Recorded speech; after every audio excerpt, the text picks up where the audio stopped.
নমস্কার, মিঠি কুকিং চ্যানেলে সবাইকে স্বাগতম। আবারও চলে এলাম নতুন একটি রেসিপি নিয়ে। আজ আমি আপনাদের সাথে শেয়ার করব মাছের ডিমের একটি রেসিপি।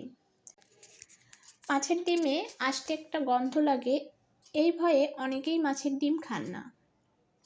তবে এই প্রসেসে মাছের ডিমটা রান্না করলে আশা করি মাছের ডিমে আষ্টে গন্ধটা থাকবে না, আর যে পছন্দ করেন না সেও খাবেন। তো চলুন মূল রেসিপিতে। প্রথমে আমি মাছের ডিমটা ভালো করে ধুয়ে নিয়েছি, আর মাছের ডিমের ওপরে একটা পাতলা আবরণ থাকে, সেটা আমি ফেলে দিয়েছি। তো আবরণটা ফেলে দিয়ে ভালো করে ধুয়ে নিয়েছি। আর এখন দিয়ে দিলাম পরিমাণ মতো লবণ, 1 চা চামচ হলুদ গুঁড়া, 1 চা চামচ ভাজা জিরার গুঁড়া, 1 চামচ আদা বাটা, 1 চামচ রসুন বাটা, দিয়েছি কাঁচামরিচ কুচি। মরিচটা আপনারা আপনাদের পছন্দ মতন দিবেন। দিয়ে দিলাম 2টা মাঝারি সাইজের পেঁয়াজ কুচি, দিয়ে দিলাম ধনেপাতা কুচি,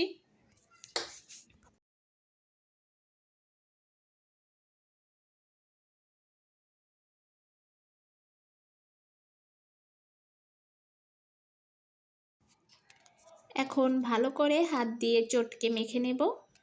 এটা আলতো করে নয়, একটু চটকে চটকে মাখতে হবে। আর এবার দিয়ে দিলাম 1 চামচের মতো লেবুর রস। এই লেবুর রসটা স্কিপ করবেন না।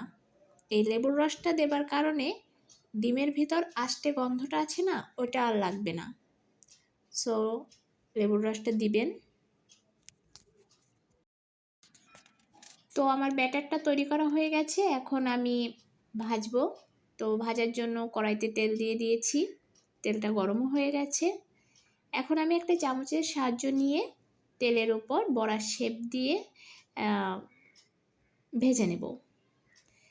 এটা আপনি লাল করে একটু ভাজবেন। তো আমি লালচে করে 2 পিঠই লালচে করে ডিমের বড়াগুলো ভেজে নেব।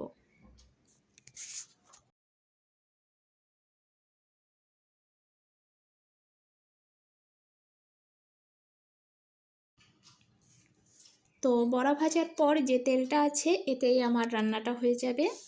তো আমি তেলে একটা তেজপাতা দিয়ে দিলাম, 1/2 চা চামচ কালো জিরা, আর একটা শুকনো মরিচ ছিঁড়ে দিয়ে দিলাম। এবার দিয়ে দিলাম মাঝারি সাইজের 3টা পেঁয়াজ কুচি। পেঁয়াজটা নরম হওয়া পর্যন্ত ভাজবো।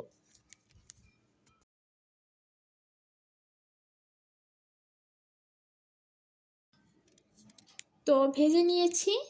এবার দিয়ে দেব 1 চামচ আদা বাটা, 1 চামচ রসুন বাটা, আর এবার আমি ভালো করে কষিয়ে নেব। তো কষিয়ে নিয়েছি।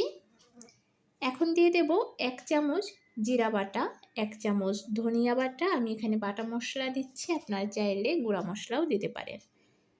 তো বাটা মশলা দেবার পর আবার 1 মিনিটের মতো কষিয়ে নেব। আর এবার দিয়ে দেব 1 চামচ হলুদ গুঁড়া, 1 চামচ শুকনা মরিচের গুঁড়া। এখানে মরিচের গুঁড়াটা আপনারা আপনাদের পছন্দ মতন দিবেন। আর এখন দিয়ে দেব স্বাদ মতন লবণ। আর এই গুঁড়া মশলা দেবার পর একটু জল দিয়ে ভালো করে মশলাটা কষিয়ে নেব।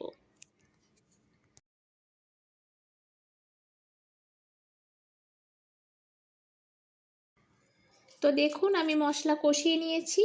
এখন ভেজে রাখা মাছের ডিমের বড়াগুলো দিয়ে দিব। আর বড়া দেবার পর মিনিট 2 সময় ধরে কষিয়ে নেব। তো কষিয়ে নিয়েছি, এখন জল দিয়ে দেব।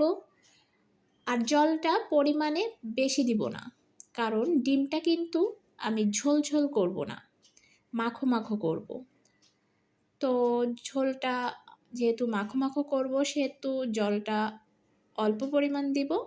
তো দেখতেই পারছেন আমি কতটা জল দিয়েছি। এবার আমি ঢাকনা দিয়ে দেব।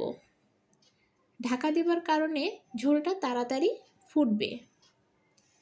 তো কিছু সময় পর আমি ঢাকা তুলে আপনাদের দেখাচ্ছি। দেখুন ঝোলটা ফুটছে। এবার আমি ঢাকনা ছাড়া কিছু সময় রান্না করব। তো বেশ কিছু সময় ধরে রান্না করার পর দেখুন আমার ঝোলটা কতটা টেনে গেছে। এ পর্যায়ে আমি ধনেপাতা দিয়ে দেব। দিয়ে দেব হাফ চা চামচ গরম মশলার গুঁড়া। গরম মশলা দেবার পর ঢাকা দিয়ে দেব আর চুলাটা বন্ধ করে দেব। তো এই ছিল আজকের রেসিপি। ভালো লাগলে একটা লাইক দিন, কমেন্ট করুন, সাবস্ক্রাইব করে চ্যানেলটির পাশে থাকুন। আর অলরেডি এই কাজটি যারা করে দিয়েছেন তাদের অসংখ্য ধন্যবাদ।